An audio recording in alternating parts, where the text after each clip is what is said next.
Gold trusted gold buyers మీరు తాకట్టు పెట్టిన బంగారాన్ని విడిపించి ఈ రోజు ఉన్న మార్కెట్ ధరకు కొనబడను.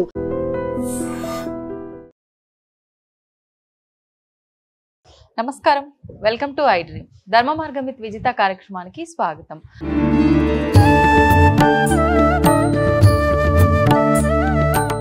అమ్మ నమస్తే. శ్రీమాత్రే నమః.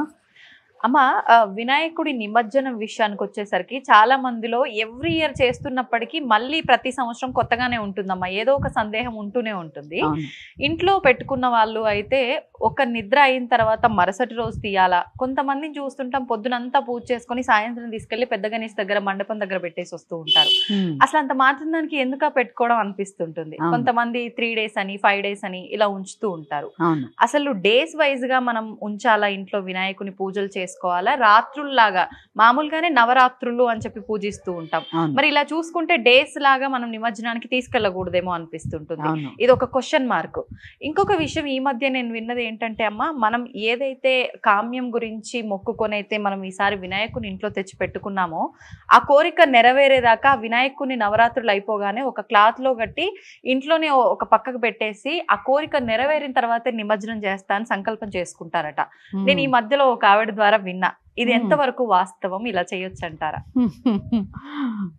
యాదేవి సర్వభూతేషు భ్రాంతి రూపేణ సంస్థిత. నమస్తస్యై నమస్తస్యై నమస్తస్యై నమో నమః. శ్రీ గురుభ్యో నమః. ఖచ్చితంగా ఒక రోజు నిద్ర చేయాలి. ఎందుకంటే అమ్మా, చవితి చంద్రుడు రాత్రి కదా ఉంటాడు. అవును, ఆ రాత్రి ఉన్నప్పుడు గణపతిని ఇంట్లో ఉంచుకోండి. మీ విఘ్నాలన్నీ ఆయనకు తెలియాలంటే మీ ఒక రోజు ఆ పూట ఇంట్లో ఉండాలి ఆయన. అప్పుడు కదా ఆయన అవన్నీ తెలుసుకోగలుగుతాడు, మన దగ్గరే ఉండి చూసుకోగలుగుతాడు. నీ విఘ్నాలు మన దరికి రాకుండా చేసే ఆయన్ని ఒక పూట కూడా ఇంట్లో ఉంచుకోకపోతే ఎట్లా? ఒక రోజు ఉంచుకోండి. సరే, బుధవారం వచ్చింది, చాలా విశేషం. బుధవారం గణపతికి ప్రీతి. చక్కగా బుధవారం నాడు ఉంచుకుని గురువారం నిమజ్జనం అయితే నిమజ్జనం, లేదా మండపాల్లో పెడతారు కదా పెద్ద పెద్ద మండపాల్లో, అలా పెట్టుకోండి. కానీ ఒక రోజు అయితే ఉంచుకోండి. తర్వాత మీ ఇష్టం 3 రోజులా 5 రోజులా 9 రోజులా మీ శక్తి కొలది. ఎందుకంటే చెప్పాను కదమ్మా, ఆయన ఉన్నన్ని రోజులు శ్రద్ధాభక్తులుగా కనీసం 3 పూట్ల కాకపోయినా 2 పూట్ల అర్చన చేయాలి, మహానివేదన చేయాలి, షోడశోపచారం చేయాలి, సాయంత్రం పంచోపచారాలు చేయాలి, పగలు మహానైవేద్యం పెట్టాలి, రాత్రి ఓ పండో ఫలమో స్వీటో ఏదో ఒకటి నివేదన చేయాలి. అక్కడ ఆయన ఉన్నాడు అని స్పృహ వహించి ఇంట్లో కొట్లాటలు లేకుండా ఉండాలి. అమ్మ, భగవంతుడిని ఇంట్లో పెట్టుకోవడం అంటే ఏదో ఆ ఒక్కరోజు మన భక్తి చాటుకోవడం కాదు. ఆయన అక్కడ ఉన్నాడు అని మనం గ్రహించి వాదులాటలు కొట్లాటలు ఇవన్నీ ఆయన ముందు చేసుకోకుండా అలా ఉండగలము మేము అనుకుంటే పరీక్షగా 9 రోజులు ఉంచుకోండి, మనమే మారుతాం కదా. అట్లా కాకుండా మీ వీలుని బట్టి 3 రోజులా 5 రోజులా 1 రోజు అనేది మీరు నిశ్చయించుకోండి. ఒక రాత్రి మాత్రం ఖచ్చితంగా ఉండాలి. ఒక రాత్రి అంటే నిద్ర అయిపోయిన తర్వాత రోజుల్లా తీసినా పర్లేదు, రాత్రుల సంఖ్య చూసుకొని తీసినా పర్లేదు. ఒక రోజు అయిపోతుంది కదమ్మా.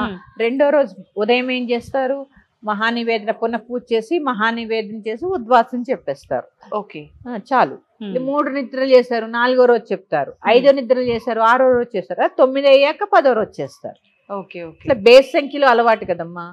1 3 5 ఇట్లా అట్లా చూసుకుంటే నిమజ్జనం ఎప్పుడు సరిసంఖ్యలోనే వస్తుంది. ఇప్పుడు కొంతమంది వినాయకుడిని పెట్టినప్పుడు ఇంట్లో కూడా కలశం పెట్టుకుంటారు, కొంతమంది కలశం పెట్టుకోరు. ఇలా నిమజ్జనం చేయాల్సి వచ్చినప్పుడు ఈ కలశము కానివ్వండి లేకపోతే కదుపుతూ ఉంటారు వినాయకుడిని కూడా. ఎప్పుడు కదపాల్సి ఉంటుందమ్మా నిమజ్జనానికి ముందర? అంతేనమ్మా, పునఃపూజ చేసి ఉద్వాసం చెప్పగానే కలశం కూడా అప్పుడే ఉద్వాసం చెప్పచ్చు. ఆ కలశంలో నీళ్ళు చక్కగా వెంటనే మొక్కల్లో పోసేయకుండా ఇల్లంతా ప్రోక్షణ చేసుకోండి.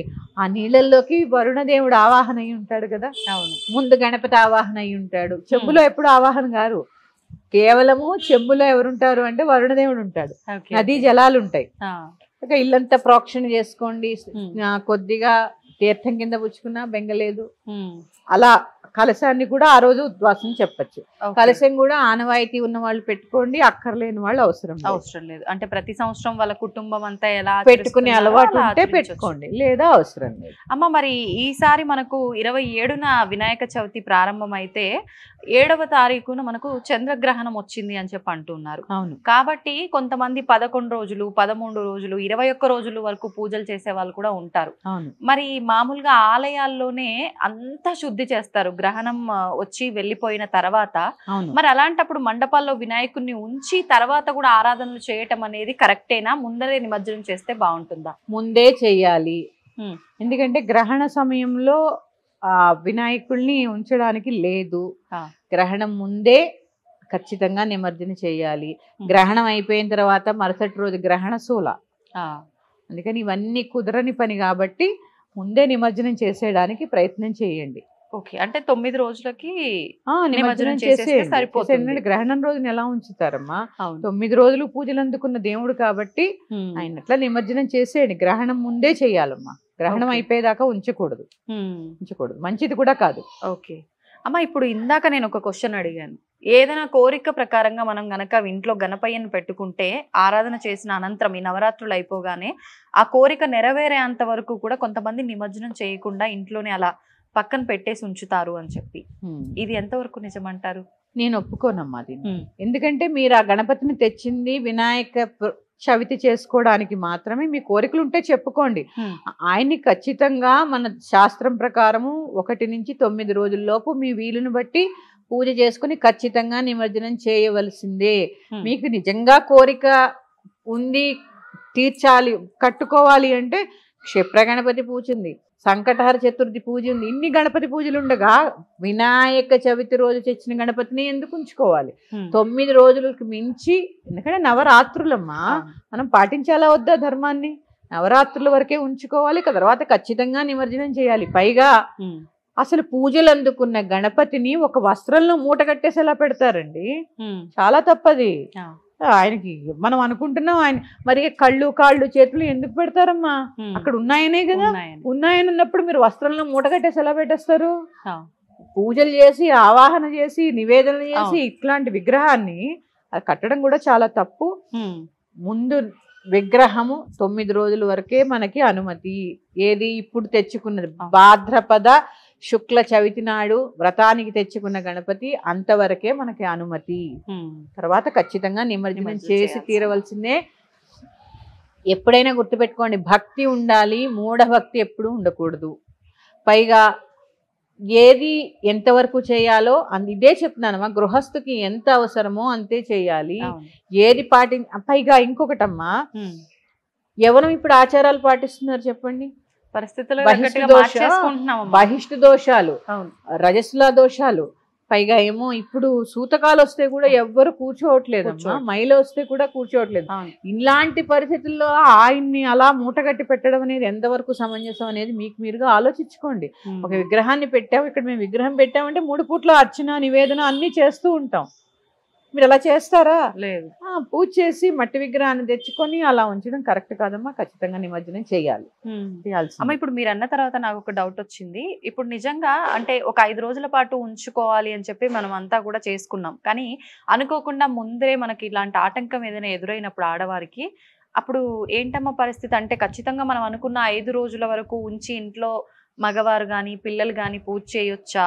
లేదు అంటే వెంటనే ఆ రోజుని తీసేయడమే కరెక్ట్ అంటారా? మీరు ఏదైనా సంకల్పం చేసుకుని 5 రోజులు ఉంచుతాము అనుకుని మీకు ఏదన్నా అడ్డం వస్తే స్త్రీలు బయట కూర్చుని, మీకు అపార్ట్మెంట్ అయినా ఒక గది ఉంటుందిగా, ఆ గదిలో కూర్చోండి చక్కగా, ఏది ముట్టుకోకుండా. మగవారిని చేయమనండి. నేను అందరికీ చెప్తున్నానమ్మా, ఈ ఒక్కరోజే కాదు, రజస్వల సమయంలో కూర్చోండి. ఎందుకంటే ఆచారం అనేది సరే మీరు ఏంటి ఇంత మూఢంగా చెప్తున్నారు అనుకోవచ్చు, కూర్చుంటే మన ఆరోగ్యం బాగుంటుంది, వాతపరమైన దోషాలు రావు. ఇప్పుడు అందరికి మనం అన్ని నొప్పులు అంటున్నాం కదా, ఈ నొప్పులకి కారణమే అది. ఎందుకంటే ఎక్కువ నీళ్ళల్లో నానకూడదు, ఎక్కువ పని చేయకూడదు, ఇలా ఉన్నాయి. ఆ 3 రోజులు రెస్ట్ తీసుకోవడం వల్ల మన శరీరము మనస్సు కూడా తేలిక పడతాయి. హాయిగా మనస్సులో భగవన్నామం చేసుకుంటూ హాయిగా కూర్చోండి. ఇంత పెడతారు, తినండి, హాయిగా రెస్ట్ తీసుకోండి. మనకి అవకాశం నెలకి 3 రోజులు కదమ్మా. ఎంత అట్లా తీసుకొచ్చి పెట్టే వాళ్ళు ఉండాలి, పెట్టాలమ్మా, కూర్చోవాలి. మగవాళ్ళు కూడా దీనికి సహకరించాలి. మీరు అలవాటు చేయండి. అందుకే వాళ్ళు చెయ్యరు కదా అని మీరు కూర్చోవడం మానేస్తే వాళ్ళు అసలే చేయరు.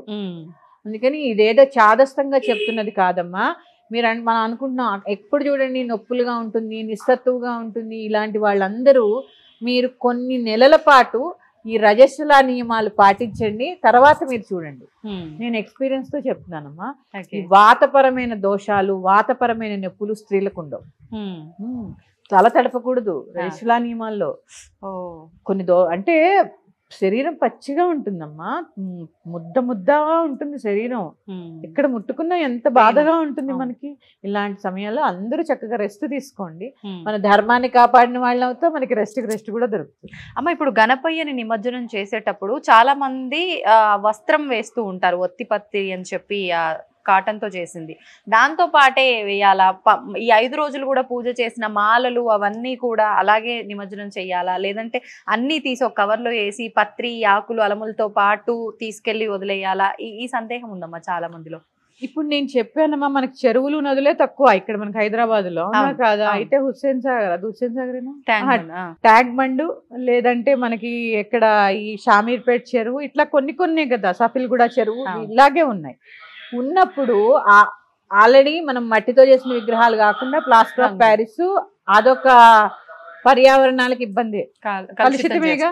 ఔషధ గుణాలున్న ఆకులు అంటే అవి కాదు, ఏవో పిచ్చి మొక్కలు, అవన్నీ ఎందుకమ్మా దాంట్లో కలిపి ఆ కలుషితం చేయడం, తీసి పక్కకు పడేసి ఆ గణపతిని ఒక్కటే నిమజ్జనం చేయండి.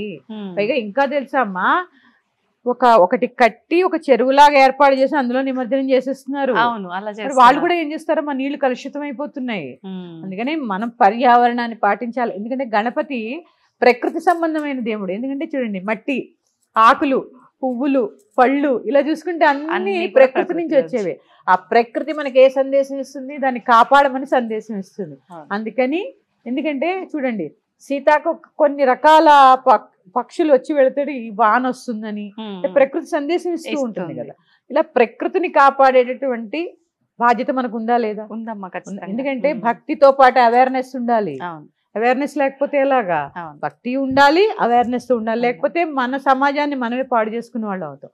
ఇవన్నీ తీసి పక్కకు పడేసి చక్కగా గణపతిని ఒక్కటినే నిమజ్జనం చేయండి. భక్తి ఉండాలి, మూఢభక్తి ఎప్పుడూ ఉండకూడదు. మూఢభక్తి చాలా ప్రమాదం. తీసేటప్పుడు ఈ హంగామా హడావిడితో పాటు మండపాల్లో ఉన్న వినాయకుల దగ్గర కూడా అసలు కొంతమంది పూజలు ఆరాధనలు చేయకుండానే ఏదో చందాలు తీసుకొచ్చామా పెట్టామా అని చెప్పి ఎవరి పాటికి వాళ్ళు వదిలేస్తూ ఉంటారు. కొంతమంది చక్కగా ఆరాధించే వాళ్ళు ఉంటారు, కానీ కొంతమంది అసలు పట్టించుకోకుండా ఉండే వాళ్ళు ఉంటారు. అసలు ఏ రకంగా చేయాలమ్మా మండపాల దగ్గర కూడా ఈ విధానం అంతా కూడా? తప్పకుండా చాలా మంచి ప్రశ్న అడిగామా విజిత. దీంట్లో కూడా మన ప్రజలందరిలో అవేర్నెస్ రావాలి. మనకి ఈ గణపతి మంటపాలు అనేవి మహారాష్ట్ర నుంచి బాల్ గంగాధర్ తిలక్ గారు మనకి పరిచయం చేశారు. ఎందుకు? హిందువుల యొక్క ఐకమత్యత కోసము, హిందువులందరూ కలిసి వాళ్ళ ఐకమత్యం చాటి చెప్పడం కోసము, వాళ్ళలో వాళ్ళు కలిసి ఉండడం కోసము, మన భగవత్ తత్వం ఏంటో అందరూ తెలుసుకునేలా చేయడం కోసం. ఎందుకంటే పూర్వం కొంత అంటరాంతనం ఉండేది. ఇవన్నీ రూపుమాపడం కోసము ఈ మండపాలు ఏర్పాటు చేశారు. గణపతి మండపాలంటేనే ఐకమత్యతతో కూడుకున్నవి. అవునా? చూడండి, ఒక కమ్యూనిటీ అవ్వచ్చు, ఒక కాలనీ అవ్వచ్చు. అవును. ఇప్పుడు ఒక కాలనీలో గణపతి పెట్టుకుంటే ఈ కాలనీ వాళ్ళందరూ కలిసి ఒక చోట ఎందుకు పెట్టుకోరు? గల్లీకి గణపతి ఏంటమ్మా? అవును. ఇక్కడికి ఐకమత్యత ఎక్కడుంది? లేదు. ఎక్కడుంది ఐకమత్యత? లేదు. ఐకమత్యత కోసం ఆయన చెప్పినప్పుడు, సరే మనకి భక్తి ఉంది, తెచ్చుకుంటున్నాము, మనం అందరము డొనేషన్స్ పోగు చేసుకుంటున్నాము, గణపతిని పెడుతున్నాము, సర్వీస్ చేస్తున్నాము, ఎందుకు యూనిటీగా ఉండలేకపోతున్నాము? అక్కడే కొట్లాడుకుంటారు. మా పూజ లేదని కొట్టుకుంటారు. అసలు భగవంతుడి దగ్గర కావాల్సింది ఏంటి? మా భగవంతుడి దగ్గర మూషికం ఉంటాడు. ఏంటి తెలుసా? ఆ కామక్రోధ లోభ మద మత్సరాలని 6 రకాలైనటువంటి శత్రువులు అన్నీ కూడా ఆయన కాలి కిందే ఉన్నాయి. ఎందుకంటే చూడండి, ఎలుక ఎప్పుడైనా కుదురుగా ఉంటుందా? అవి కొరికేస్తుంది, ఇవి కొరికేస్తుంది, అవి పట్టుకుపోతుంది, అవి ఎంగిల్ చేస్తుంది, ఇవి ఎంగిల్ చేస్తుంది. అసలు గజిబిజిగా ఉంటుంది. అలా పట్టుకొని వదిలేసినట్టుగా అక్కడక్కడ ఈ గజిబిజిగా కంగారుగా ఉంటుంది ఎలుక. చూసారా? ఎవరైనా చూస్తే భయంగా వెళ్ళిపోతుంది. ఇలాంటి అక్కర్లేని లక్షణాలన్నీ కూడా గణపతి తన కాలు కింద ఉంచుతాడు. అందుకే మూషిక వాహనం, లేకపోతే ఎలకుండేది ఇంత, ఆయన ఉండేదంతా. అవును. అందుకే ఆ విగ్రహారాధన యొక్క గొప్పతనం తెలుసుకుంటే మనకి జీవితంలో మన దగ్గర లేనిది ఏంటి అనిపిస్తూ ఉంటుంది. ఇలా తీసుకుంటే అక్కడ చూడండి, అక్కడే కొట్టుకుంటారు, అక్కడే తిట్టుకుంటారు, అక్కడే తాగుతుంటారు. ఏంటి ఇదంతా? లేకపోతే ఇంకా దరిద్రమైన విషయం, తిట్టుకున్నా నన్ను మారితే సంతోషం. అడ్డమైన సినిమా పాటలు పెడతారమ్మా. అవును. అడ్డమైన సినిమా పాటలు పెట్టడము, కమ్యూనిటీల్లో గణపతిని పెడితే సాయంత్రం మహానైవేద్యం అయిపోగానే ఆయన ముందు పాటలు పెట్టి అడ్డమైన డాన్సులు చేయడము. అవును. నీకు ఇష్టమైతే ఒక వైలిన్ కచేరీ పెట్టించు, లేకపోతే ఓ పెద్దవాళ్ళని ఎవరైనా పిలిచి ఒక ప్రవచనం ఏర్పాటు చేయి. ఎందుకంటే అప్పుడైనా కనీసం ఆ 9 రోజులైనా భగవతత్వం అంటే ఏంటో తెలుసుకుంటారు. లేకుండా అడ్డమైన డాన్సులు, అడ్డమైన ఆటలు, ఏంటిదంతా అసలు అంటే ఉత్సవమే, గణపతి ఉత్సవమే. ఉత్సవం ఎలాంటి ఉత్సవం? ఆధ్యాత్మిక ఉత్సవం. అంతేగాని ఏమన్నా అది మన ఇంట్లో పెళ్ళా లేకపోతే ఏమన్నా పుట్టినరోజు ఇంకా దౌర్భాగ్యంగా చేస్తున్నాం. ఇలాంటి అక్కర్లేని చేష్టలన్నీ మళ్ళీ గణపతి దగ్గర ఎందుకమ్మా? సినిమా పాట పెడతారు.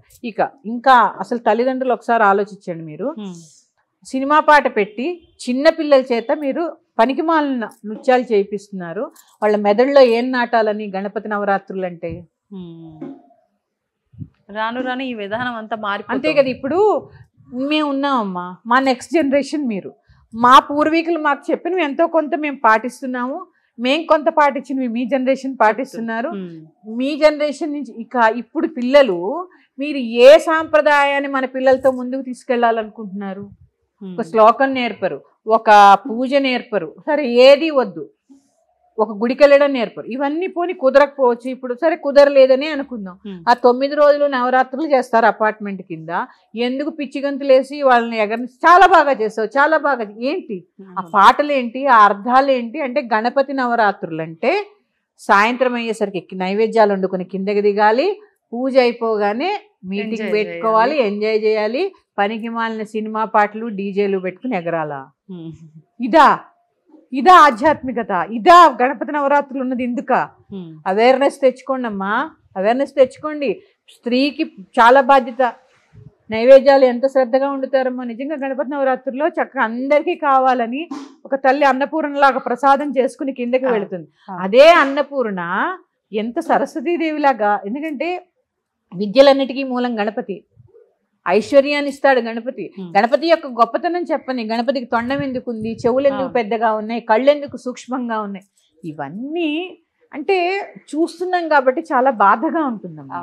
ఎందుకంటే మన ధర్మాన్ని పాడు చేసే హక్కు పాటించకపోయినా నిన్ను ఎవడు అడగడు. అవును అవును. నీ జోలికి కూడా ఎవడు రాడు. ఎందుకంటే మన హిందూ ధర్మంలో పక్క వాళ్ళని బాధ పెట్టమని ఎక్కడా లేదు. కానీ నువ్వు పాటిస్తూ ఇలాంటి వెర్రిపోకడలు తీసుకురావడం ఎంతవరకు కరెక్ట్? ఈ మండపాల్లో ఇంకా ఎక్కువైపోతుందమ్మా. అవును. అన్నదానాలు పేరు చెప్పి నిజంగా అన్నార్తులైన వాడికి ఎప్పుడు భోజనం పెట్టట్లే. ఆ కాలనీలో ఉన్న 10 మందే తింటారు. ఇది ఎంతవంతకు కరెక్ట్? అవును. ఇది నిజంగా అన్నదానం అంటే అన్నార్తులైన వాళ్ళకి పెట్టిన దాన్నే అన్నదానం అంటారు. కావాలంటే భోజనాలు పెట్టుకుంటున్నాం మా కాలనీలో అని చెప్పు సరదాగా. అందుకని దానికి అన్నదానం అని పేరు పెట్టకండి. ఎందుకంటే ఈవేళ అన్నం దానం తీసుకునే పరిస్థితుల్లో ఎవడున్నాడు చెప్పండి? లేడు కదా. దాని పేరే అన్నదానం. అందుకని ఎరుక వహించండి, అవేర్నెస్ తెచ్చుకోండి, ప్రకృతిని పాడు చేయకండి. మండపాల్లో ఆఖరికి కమ్యూనిటీల్లో కింద పెట్టిన గణపతికి కూడా భక్తిగా పూజ చేసుకోండి. ఆ గణపతి దగ్గర కూర్చుని ఒక 10 నిమిషాలు ధ్యానం చేయండి, ఒక భజన చేయండి. మంచి ప్రవచనకారులు ఎవరైనా ఉంటే ఒక అరగంట. అదేమి చాలా మంది అనుకుంటున్నారు అబ్బా అని. ఎందుకు వినరమ్మా? అవును. మంచి విషయాలు అవసరం లేదా మనకి? వాళ్ళే లేకపోతే మంచి ఎవరు చెప్తారు? మీ పిల్లలకి కనీసం ఆ సెలవుల్లో అయినా మంచి జ్ఞానాన్ని అందించడానికి ప్రయత్నం చేయండి. అమ్మా, ఒకప్పటి కాలంలో ఆహారం తినే పద్ధతులకి ఇప్పుడు ఆహారం తినే పద్ధతులకి కొద్ది మార్పు అని చెప్పలేం. అసలు మొత్తానికి అది వదిలేసి కొత్త పోకడలోకి వెళ్ళిపోయామని చెప్పాలి. అసలు కింద కూర్చొని పద్ధతిగా ఒక పీట వేసుకొని కూర్చొని ఆకులో తినే ఆ భోజన పద్ధతి కాస్త ఇప్పుడు చెప్పులు వేసుకొని నించొని తినటము, ఇంట్లో అయితే ఏకంగా బెడ్రూమ్ లోకి తీసుకెళ్లిపోయి అక్కడే కూర్చొని తినటము, రకరకాల వింతలు విడ్డూరాలన్నీ చూస్తున్నామమ్మా. అసలు ఇదంతా చూస్తుంటే ఎటెళ్ళిపోతోంది మన సమాజం వెళ్ళిపోతుంది. దాంతో పాటు మనం ఇవన్నీ మార్చుకుంటూ వెళ్ళిపోతున్నామా ఏంటి, ఇలానే ఉంటే అసలు ఏమవుతుంది అనే ఒక భయం మొదలవుతోందమ్మా. ఒకసారి దాని గురించి మాట్లాడుకుందామా? తప్పకుండా తెలియజేస్తానమ్మా. యాదేవి సర్వభూతేషు క్షుధారూపేణ సంస్థిత. నమస్తస్యై నమస్తస్యై నమస్తస్యై నమో నమః. శ్రీ గురుభ్యో నమః. చాలా మంచి ప్రశ్న అట అమ్మవాడు అడుగుతుంది. ఆహార నియమాలు చాలా మాట్లాడుకోవాలమ్మా దీని గురించి. అసలు ఆహారం అంటే ఏంటి? ఆహారమే మన మనస్సు, మన శరీరం. శరీరం ఎలా ఏర్పడుతుంది? ఆహారాన్ని బట్టే కదా. బలం కావాలి, బా అన్నం తినలేదు నీరసంగా ఉందని ఎందుకంటాం? ఆహారానికి ఇచ్చే గొప్పతనమే కదా అది. అవునమ్మా. ఇలా ఆలోచిస్తూ వెళితే మన ఆలోచన, మన మనస్సు, మన బుద్ధి, మన శరీరము ఇవన్నీ కూడా ఆహారమే. ఎందుకంటే ఆహారం తయారు చేసుకున్న తర్వాత అందులో సగభాగము డైజెషన్ అయ్యి మన రక్తం కింద మారుతుంది కదా, అదే గుండెకి ప్రవహిస్తుంది. ఇలా శక్తి ఉంటేనే కదా ఆలోచించగలం, అవును, నడవగలం, ఇవన్నీ చేయగలగడం అంటే ఆహారం. అందుకే దేహమే దేవాలయం. అవును. ఈ దేవాలయాన్ని కాపాడుకోవాలంటే ఆహారం చాలా అవసరము. ఆహారానికి నియమాలు కూడా చాలా అవసరం. ఎటువంటి నియమాలమ్మా? ఆహారానికి నియమాలు. రజోగు ఇష్టమైన ఆహారం. రజోగుణం అంటే ఏముంది, ఎక్కువగా చూడండి కారం తిని తిని చెమటలు పోసేస్తుంటాయి. అవును. కోపం, చికాకు, స్థిమితం లేకపోవడం ఒకటి కాదు. తమో గుణం, రజోగుణం అన్నీ కూడా ఆహారంతో. సాత్విక గుణం ఎక్కడ ఉండదు. ఎందుకంటే కారం ఎక్కువ తింటాం, ఉల్లి వెల్లుల్లి తింటాం. అంటే ఇవన్నీ ప్రకృతి ఇచ్చినవే కదా. అంటే అవన్నీ ఎందుకు పెట్టారు? ప్రకృతి ఇచ్చినవే, భగవంతుడివే. మితంగా తింటే ఔషధం. ఆయన ఎవరో సినిమాలో చెప్పినట్టు అమితంగా తింటే విషం.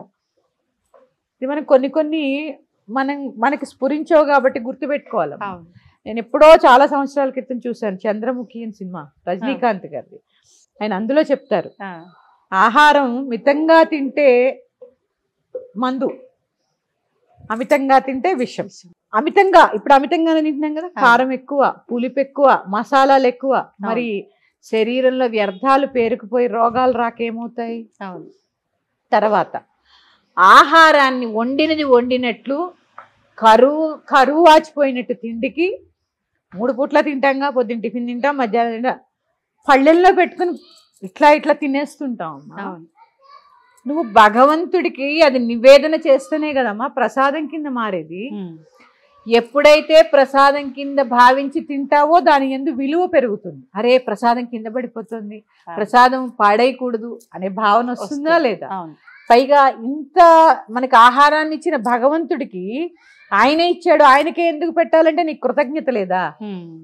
ఎవడో ఒక 10 రూపాయలు ఇస్తేనే కృతజ్ఞత ఉంది. మనకి జన్మనిచ్చిన తల్లిదండ్రులకి, మనకి ఊపిరినిచ్చి, మనకి శక్తినిచ్చి, మనకి తెలియకుండానే మనల్ని పోషిస్తున్నటువంటి భగవంతుడికి.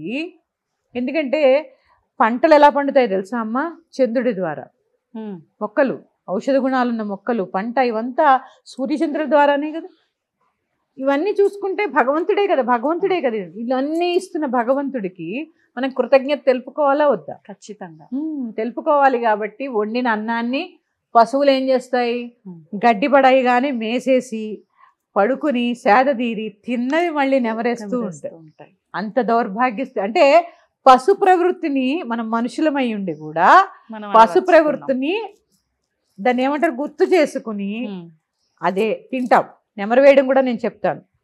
భగవంతుడికి నివేదన చేయకుండా పళ్ళెల్లో పెట్టుకుని ఆవురమంటూ తినేసి కూర్చుంటాం. కూర్చుని టీవీ పెట్టుకుని పప్పులో ఉప్పు ఎక్కువైంది, కూరలో కారం ఎక్కువైంది, పెరుగు పుల్లగా ఉంది, ఈవేళ అన్నంలోకి నెయ్యి లేదు, ఈవేళ ఇలా చేసావేంటే వంట, నిన్న బాగా చేసావు, నేనంతా నెమరేసుకోవడమా కాదా? ఖచ్చితంగా నెమరేయటమే. ఇదంతా ఏంటమ్మా? పశు ప్రవృత్తి. ఆహారము భగవంతుడితో సమానము. మనం నిలబడాలంటే ఆహారం కావాలి. ఇక అన్నం పరబ్రహ్మ స్వరూపం. మంచాల మీద కూర్చుని ఎలా తింటారమ్మా పరబ్రహ్మ స్వరూపాన్ని? మంచం భోగ వస్తువు, పడుకోవడానికే. దాని మీద కూర్చుని భోజనం చేయడం ఏంటి? నీకు కుదిరితే కింద కూర్చో, లేకపోతే ఒక కుర్చీలో కూర్చో. ఇప్పుడు అలాగా అందరం డైనింగ్ టేబుల్సే కదా, కాస్త డైనింగ్ టేబుల్ మేనర్స్ పాటిస్తూ కూర్చో. అక్కడే తుమ్మడం, దగ్గడం, పక్క వాళ్ళ ప్లేట్లో ఎంగిలేయడం కాకుండా. ఎందుకంటే అమ్మా ఎంగిల్ తినద్దు అంటారు మన పెద్దవాళ్ళు. ఎందుకు? మన ధర్మం ఒకళ్ళ రోగాలు ఒకళ్ళకి అంటుకోకుండా. నీకు ఏ జలుబో దగ్గో ఉంది, ఆ ఎంగిలి పెడితే వాళ్ళకి వస్తుందా రాదా? ఇవన్నీ ఏమి చాదస్తం కాదు, చాలా ఉంది సైన్స్ అందులో. అందుకని ఆహారాన్ని భగవంతుడికి సమర్పించి అన్నం పరబ్రహ్మ స్వరూపం అనే విషయాన్ని గుర్తుపెట్టుకుని కుదిరితే కింద కూర్చుని లేదా డైనింగ్ టేబుల్ మీద కూర్చుని ఎక్కువ అనవసరమైన విషయాలు మాట్లాడుకోకుండా తినే ముందు కూడా భగవంతుడిని ప్రార్థించి. ఎందుకంటే అమ్మా భగవంతుడిని ఎందుకు ప్రార్థించాలి, భగవంతుడిని ఎందుకు సమర్పించాలి అంటే పండే భూమిలో ఏమైనా దోషాలు ఉండొచ్చు. ఆ భూమి ఇప్పుడు పండించే భూమి వచ్చు, పూర్వం ఎవరో ఏదో జరిగి ఉండొచ్చు అందులో కర్మ, పండించేవాడి కర్మ. వాడు ఇంట్లో ఏదో జరిగి ఉండొచ్చు, అక్కడికి వచ్చి కోపంగా కోస్తూ ఉండొచ్చు. రజోగుణం, తమోగుణం. ఇవన్నీ కూడా వెళతాయి, ఆహారం పైన ప్రభావం చూపిస్తాయి. తర్వాత కొన్ని వేల కిలోమీటర్లు పొలిమేరలు దాటి ప్రయాణం చేసి వస్తాయి. అవును, మనం షాప్కి వెళ్తాం, డబ్బులు ఇస్తాం, తెచ్చుకుంటాం, మనకి తెలియదు ఇదంతా ఉంటుందని. ఇప్పుడు నేను చెప్తే మీకు చాదస్తంగా అనిపించవచ్చు. ఒక్కసారి భగవంతుడికి సమర్పించి పూజించడం వలన ఈ కర్మలన్నీ కూడా తొలగిపోయి ప్రసాదాన్ని భుజిస్తారు. ఆ ప్రసాదం భుజించడం వల్ల పిల్లలు బాగుంటారు, భర్త బాగుంటారు, మనం బాగుంటాం, ఇంట్లో వాళ్ళు బాగుంటారు. ప్రసాదం ఎప్పుడైతే అనుకుంటామో చాలా దాన్ని శ్రద్ధగా చూస్తాము. అలాగే ఎప్పుడైతే భగవన్నామం చేస్తూ ఆహారాన్ని వండుతామో వండేటప్పుడే ప్రసాదం అయిపోతుందిగా. అవును, అందుకని ఆహారం అనేది మన జీవన మనుగడే అది.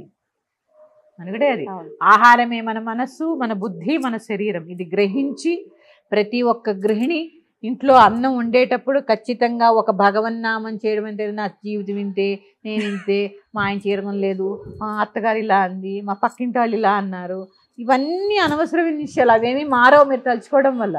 ఒక భగవన్నామము, ఒక స్తోత్రము చేసుకుంటూ అన్నాన్ని వండి చక్కగా దాన్ని మళ్ళీ భగవంతుడికి నివేదన చేసి ప్రతిరోజు ప్రసాదాన్ని తిని అలవాటు చేసుకుంటే సత్వరజస్తమో గుణాలు అదుపులోకి వస్తాయి. అమ్మ, ఇప్పుడు మనం ఫంక్షన్లోకి వెళ్ళినా బఫే సిస్టమ్.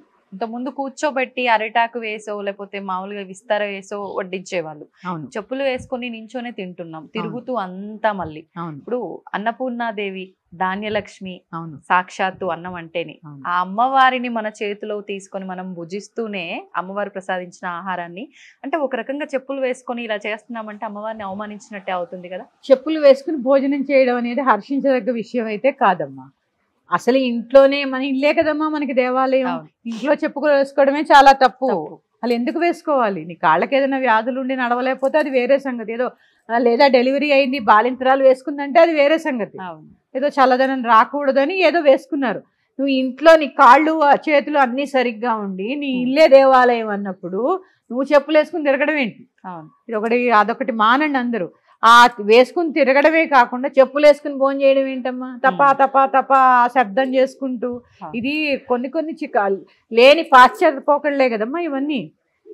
అందుకని చెప్పులు వేసుకుని భోజనం చేయడం అనేది ఎంతవరకు సమంజసమైతే కాదు, ఖండించవలసినటువంటి విషయము. ఇప్పుడే చెప్పాను, అన్నం పరబ్రహ్మ స్వరూపం. ఇక బఫే సిస్టమ్. పూర్వం ఏదన్నా ఫంక్షన్ అంటే ఆర్భాటాలు హంగులు లేవమ్మా.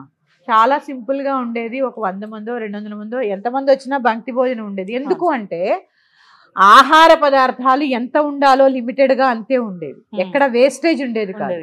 కాబట్టి ఏముండేది? పులిహార, లేకపోతే పూర్ణాలు, కూర, పప్పు, చారు, పెరుగు.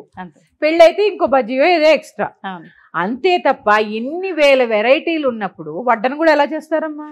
అంటే ఎక్కడ మనం తగ్గాలి? లిమిటెడ్గా ఆహార పదార్థాలు పెట్టుకుంటున్నప్పుడు వేస్టేజీ ఉండదు, వడ్డన కుదురుతుంది. ఎందుకంటే అన్ని పదార్థాలు లేనప్పుడు ఒక స్వీటు, కూర, పప్పు, హాట్ ఇట్లా ఉన్నప్పుడు వడ్డించడానికి సులువు, తినడానికి సులువు, వ్యర్థాలు ఉండవు. మనం ప్లేట్ పట్టుకెళ్ళి ఇలా అడుక్కోవడం ఉండదు. ఎందుకంటే అతిథి దేవో భవ అనేది మన ధర్మం. కాబట్టి అతిథిని ఎలా గౌరవించాలో అలా గౌరవించాలి. ఇక మీరన్నట్టు వడ్డించేవారు కూడా దొరకనటువంటి పరిస్థితి వచ్చేస్తుందమ్మా. ఎవరు ఓపికగా వడ్డించే, మీకు తెలుసా వడ్డనలో కూడా ఏ పదార్థం ఎటువైపు వడ్డించాలనేది ఒక శాస్త్రం. ఎలా పడితే అలా వడ్డించడం కాదు. ఇంత ఉన్న ఆహార ధర్మాల్ని మనం చాలా వరకు 90% వదిలేస్తాం, మార్చేసాం. ఎందుకంటే మన ఉద్యోగాలు, బాధ్యతలు అంటూ లేదు, ఆచారం లేదు. మా కమ్యూనిటీలో అయితే, కమ్యూనిటీ అన్నా వద్దా, మా వర్గంలో అయితే అన్నం గిన్నె పట్టుకున్నా చేయగడుపుకుంటాం. ఎందుకంటే అక్కడ ఏది ఆచారంతో పాటు అన్నం పరబ్రహ్మ స్వరూపం అని ప్రతి క్షణం గుర్తుపెట్టుకుంటాం. ఉప్పు కొన్ని పదార్థాలు అన్నానికి తగిలితే మళ్ళీ వాడరు. అవునా? నూనె ఇవన్నీ అంటూ అనేవారు మా అమ్మమ్మలు చిన్నప్పుడు. ఎంతో కొంత మేము పాటిస్తున్నాం, మా పిల్లలు చూస్తున్నారు, వాళ్ళు పాటిస్తున్నారు. అందుకే పాటించడానికి ప్రయత్నం చేయండి. శుచి శుభ్రతలతో పాటు ఆచారం కూడా అవసరం. అవసరము. అన్నం పరబ్రహ్మ స్వరూపము. పెళ్లిళ్ళలో కూడా పదార్థాలు తగ్గించి తక్కువ పెడితే శుభ్రంగా భోజనం చేస్తారమ్మా. ఎక్కువ పెట్టే కొద్దీ ఏ తినాలో కన్ఫ్యూజ్ అయిపోతారు. 50 రకాలు, 60 రకాలు, 70 రకాలు. మనం చేసే 108 రకాల స్వీట్స్ అంటమ్మా. ఏంది మనిషి అన్నవాడు ఎవడైనా అది కాస్త పెట్టినా కూడా తినలేరు. ఎంత వృధా అమ్మా. చాలా బాగా చేస్తామంటే 108 రకాల స్వీట్స్ ఎందుకు అసలు, ఎంత వ్యర్థం. ఎంతమంది కొన్ని చోట్ల అన్నార్తులై అన్నమో రామచంద్ర అని ఉన్నారు కదా ఆఫ్రికా పెట్టాము అని గొప్ప కోసం ఇన్ని రకాలు పెడుతున్నారే తప్ప ఇది ఎంతవరకు వృధా చేస్తున్నాం, ఎంతవరకు ఎవరికి ఉపయోగపడుతుంది అనే ఆలోచన లేదు. ఏమన్నా అంటే మాకుంది మేము తింటున్నాం, లేని వాళ్ళ సంగతి మాకెందుకు, మీరు ఎందుకు చెప్తున్నారు ఈ సోదంతా అంటే. ఆలోచించండి, మీకు మీరైనా అన్నపూర్ణాదేవిని వృధా చేస్తున్నారేమో ఒక్కసారి ఆలోచించుకోండి. మళ్ళీ గుర్తుపెట్టుకోండి, దేహమే దేవాలయము. ఈ దేవాలయాన్ని కాపాడడానికి కావాల్సింది ఆహారము. ఆహారానికి ఖచ్చితంగా ప్రసాదంలా చేసి భుజిస్తే మీరు వండుకోండి అమ్మా, అంతే. ఉల్లిపాయ వేయండి, ఏదైనా ఆవిడ నివేదన చేసి శ్రీమాత్రే నమః మంత్రాలు రావు, చక్కగా ముందు పెట్టుకోండి. శ్రీమాత్రే నమః అనుకోండి, ఓ నమ శివాయ అనుకోండి, నమో నారాయణ అనుకోండి. సమర్పించి తినడం వల్ల సమర్పణ భావం కూడా వస్తుంది. షేరింగ్ ఈజ్ కేరింగ్ కదా, ఆ భావన కూడా వస్తుంది. అన్నాన్ని పరబ్రహ్మ స్వరూపంగా భావించి అందరూ కుదిరినంతలో నియమాలు పాటిస్తూ మంచం మీద కూర్చుని ఎట్టి పరిస్థితుల్లో భోజనం చేయకుండా ఒక టేబుల్ ఏర్పాటు చేసుకుని అంది మీద పెట్టుకొని ఎడం చెయ్యి కుడి చెయ్యి ఇలా అన్నీ పెట్టుకోకుండా శుచిగా శుభ్రంగా వడ్డన చేసుకుంటూ భోజనం చేయాలని అందరినీ కోరుకుంటున్నాను. మరి యొక్క అంశంతో మీ ముందుకు వస్తాను. శ్రీమాత్రే నమః. స్వస్తి. శ్రీమాత్రే నమః.